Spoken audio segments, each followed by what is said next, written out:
In today's video, I'm going to be answering one of the most asked questions by you guys, the subscribers. Now, the question is, should you sell exclusive licenses? Now, there's a lot of different directions you could go with this question because there's a lot of different scenarios which would dictate the answer to this question. So I'm going to run through a couple scenarios in this video for selling exclusives, whether it's a good idea or a bad idea, and even giving you some examples of when it is and isn't a good idea as well. If you are new to this channel, my name's Joe Gauci and I'm the music producer behind JG Music. This is a YouTube channel for aspiring music producers and beat makers wanting to start making money with their music. So if you are new to the channel, smash that subscribe button right now as it's the best way to support the channel. But let's not waste any more time. Let's answer the question of should you sell exclusive licenses to your beats or not?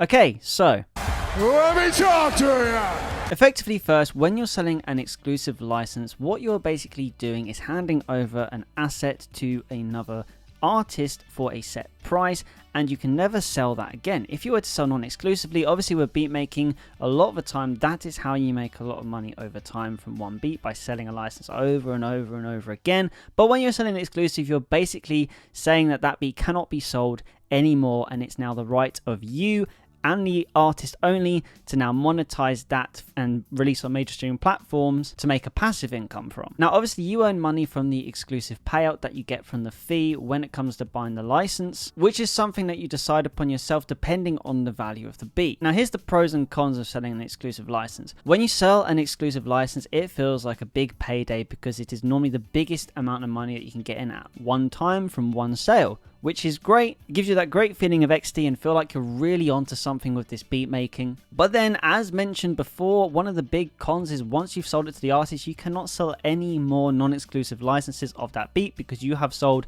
ownership exclusively, that word again, to the artist. But that's not going to stop you earning money from that beat. What that now means now is you are in a license publishing agreement with that artist. Now they're going to go release the song, and you're going to earn money from that depending on whatever the split is and how many streams they get and how big their audience is as well, to see how much traffic they're actually be driving to that song, so you can earn money from streaming. Now, the reason why selling an exclusive beat can be a bad idea, for example, firstly is if you have a beat which, let's say you sell once a month, guaranteed, it's your best selling beat. Now you sell it for $100 a month, but then you have an exclusive price listed of $300. Now you sell that beat one day for $300 exclusively to an artist, and let's just say the artist doesn't even have that big a following at all, so you're not going to earn any money from royalties. So basically you have for one final time earned $300 from that beat. Now if you hadn't have sold that exclusively, you would have got $100 a month for 12 months. So by the end of the year, that beat would have earned you $1,200. And that is a scenario when it's not a good idea to sell your exclusive licenses. So in this scenario, one of the biggest things I advise, if you're ever worried about that, is find your most popular beats and make them negotiation only, because then you can really factor in how much you actually want to sell it for if you are at all going to sell it exclusively.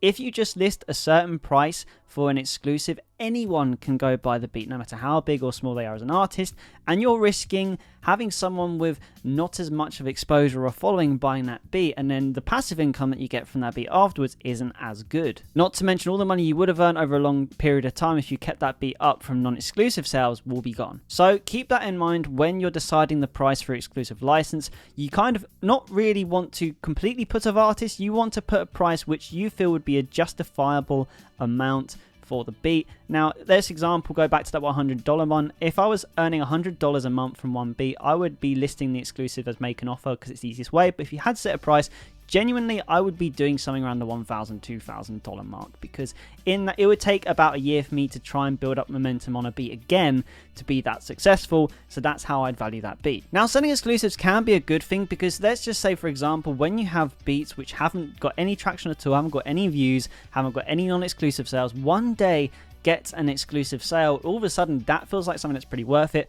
I have so many beats in my beat store which get no sort of exposure or views at all, and then one day that one person comes along who really vibes that beat and they buy it. Normally $300 is the standard I charge for an exclusive on beats which haven't got any traction at all, because I just feel like it would be a nice little amount of money to earn from that beat considering it does nothing for me. So this is another thing to keep in mind. So the way I've got my beat store basically set up is to have make an offer only on exclusive beats for the ones which are the most popular. So any beats that I see every month getting a lot of views, I put on make an offer only, because either the BeatStars algorithm sees something there, or a lot of people are seeing something in that beat to view it loads of times. So I don't want to risk someone running off with the beat. It's the easiest way to go about it. But if you do have beats which are sitting on your beat store which aren't getting any traction, and you want to try and incentivize an exclusive sale, then that is when you can decide a price which is fair for an exclusive sale, and then hopefully one day, fingers crossed, someone will come along and buy that beat. You'll be amazed how many times that happens to me. Most of the time when I get an exclusive sale, it's a beat I actually forgot I even made in the first place, until I actually look up the beat, listen to it, and be like, oh yeah, God, I made this beat like a year ago. One last thing I'll touch on as well is I do think genre really does come into it a lot if you do or do not want to sell exclusives, because I, for example, am in the pop niche. It feels weird saying niche, but pop is actually quite a niche genre when it comes to beat selling. Now, the problem with pop artists, which I think is a lot more common than rap artist, is non-exclusive is a licensing is a lot more familiar in them genres. Pop music, it's not really that familiar.